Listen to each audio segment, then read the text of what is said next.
A lo largo de los siglos, los textos históricos han registrado un gran número de rituales, mágicos o religiosos, algunos de los cuales se han conservado en formas modificadas. Otros solo permanecen en libros oscuros y antiguos y muchos se han perdido casi por completo en las sombras del tiempo. Pero aún se puede encontrar mucha información sobre este tema en libros y textos ocultos que hablan de que la sangre era la vida. La carne nos pertenecía a los humanos, la sangre a la deidad o las deidades. Usar la sangre ritualmente era usurpar el poder y una práctica potencialmente mortal.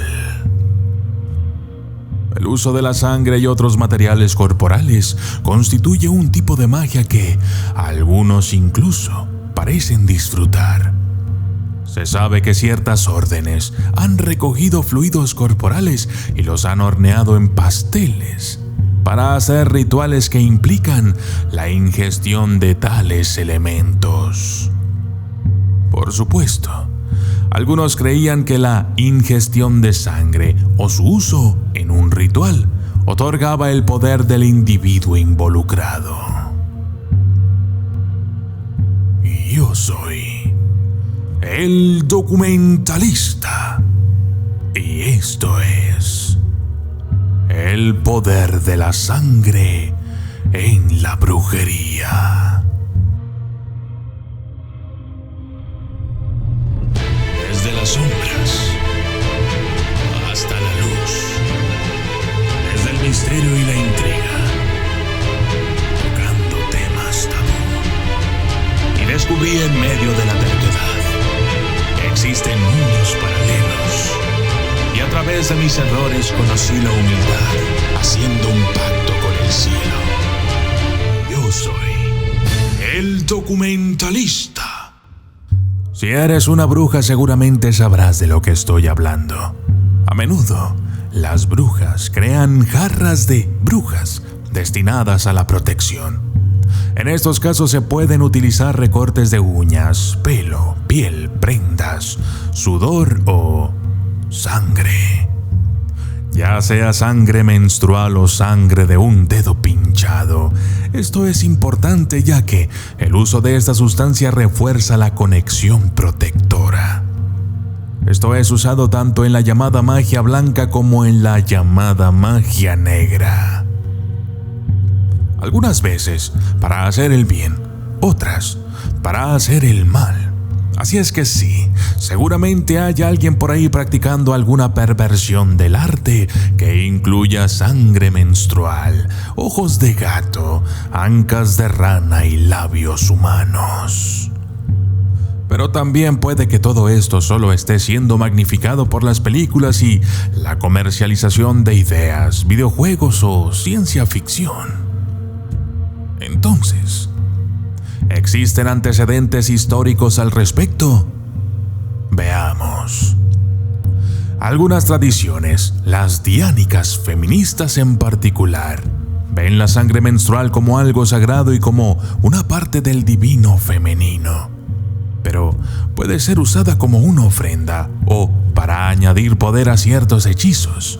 Estos hechizos no son necesariamente de naturaleza oscura o malévola, aunque las maldiciones no son desconocidas. Sangre impura. En el vudú, a la sangre menstrual se le considera impura porque promueve el crecimiento descontrolado. La razón por la que se expulsa del cuerpo es porque es perjudicial para la salud de las mujeres. El acto de la menstruación es sagrado para la mujer como un tiempo de renovación, pero la sangre en sí misma es impura, por lo que es expulsada del cuerpo en primer lugar. Rituales satánicos. En el satanismo y sus antiguos rituales satánicos, la sangre representa el dolor humano y la muerte, y Satanás la usa como un símbolo para sus rituales.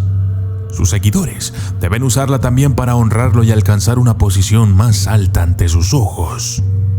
Es aquí mismo donde también se dan a conocer los recursos de todas las demás religiones.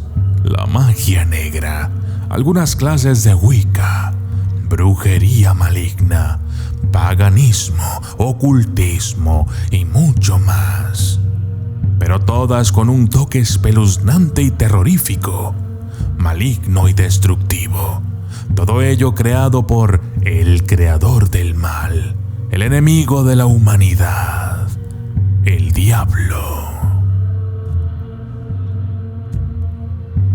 La mejor sangre para los demonios es la sangre humana y la sangre inocente, pero también la sangre de los animales puede servir.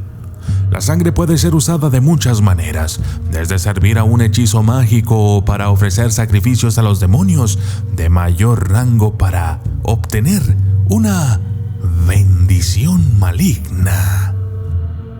El uso de la sangre es uno de los contratos más fuertes que alguien puede hacer para garantizar respuestas espirituales.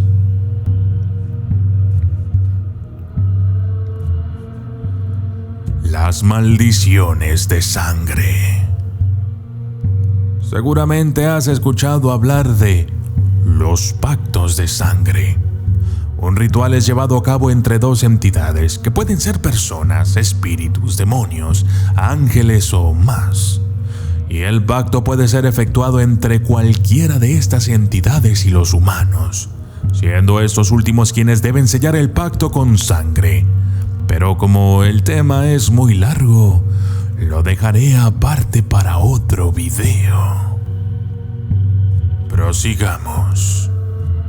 Existen muchos rituales o hechizos en donde la sangre puede ser utilizada como conexión entre la magia y el individuo al que ésta afectará. Pero no debemos dejarnos engañar. Este tipo de maldiciones o bendiciones malignas pueden ser de carácter malévolo, así como benigno. Por ejemplo, la transubstanciación es un ritual de sangre, ya que toma los elementos eucarísticos transformando el pan y el vino en el cuerpo y la sangre de Cristo. Esto normalmente no se consideraría un ritual de brujería, ya que es específicamente para el propósito de la unión con Jesús. Pero de que es un ritual, no hay duda alguna. También existe el ritual de la novia virgen. Mientras que muchas mujeres son más liberales en sus pasiones hoy en día, las que aún se adhieren a una tradición de la novia virgen están en realidad participando en un antiguo ritual de sangre. Aunque el himen no puede ser roto de la forma en que esta tradición implica que la gente aún mantiene la creencia de que se puede y se va a manchar la sangre. Durante generaciones se usaron nuevas sábanas blancas para probar con la mancha de sangre la consumación del matrimonio y que la mujer era honorable. Varios países y tradiciones todavía usan esto para validar los verdaderos matrimonios.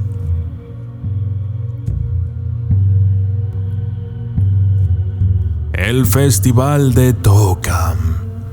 El Tukam o Tokam es un festival en la India en el que se perfora a las personas con ganchos y se las coloca en un marco durante un par de horas.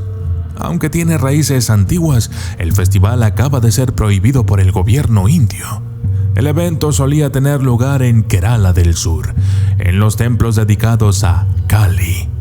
La gente bailaba y se dice que la sangre apaciguaba a Kali para que no desatara un terrible alboroto. Los creyentes enganchados eran colgados en una especie de andamio y llevados 3 veces alrededor del templo. La sangre derramada se ofrecía a Kali para apaciguarla.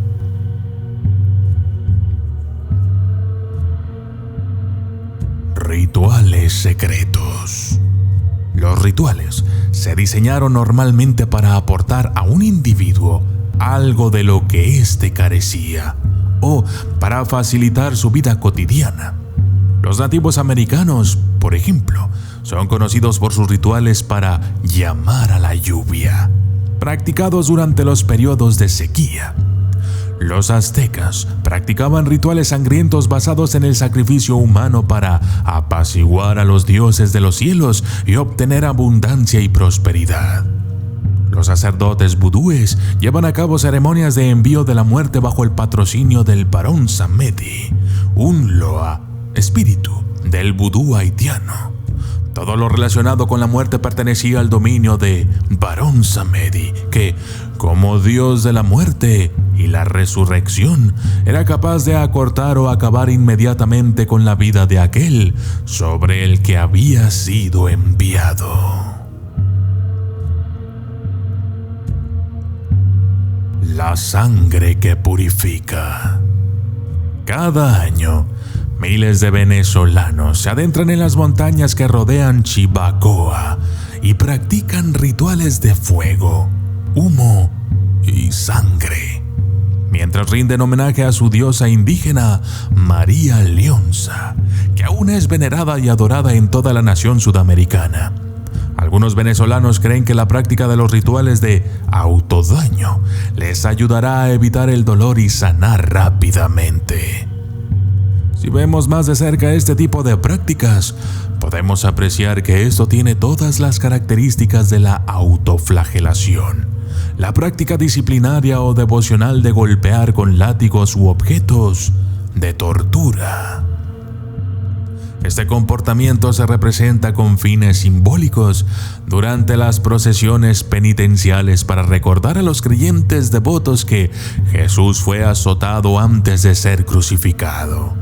En otros países, incluyendo muchos países sudamericanos, los devotos participan en un ritual llamado los Juegos de la Pasión, donde la gente se involucra en prácticas dolorosas para ofrecer su sangre. Yo soy el documentalista y esto fue El poder de la sangre en la brujería.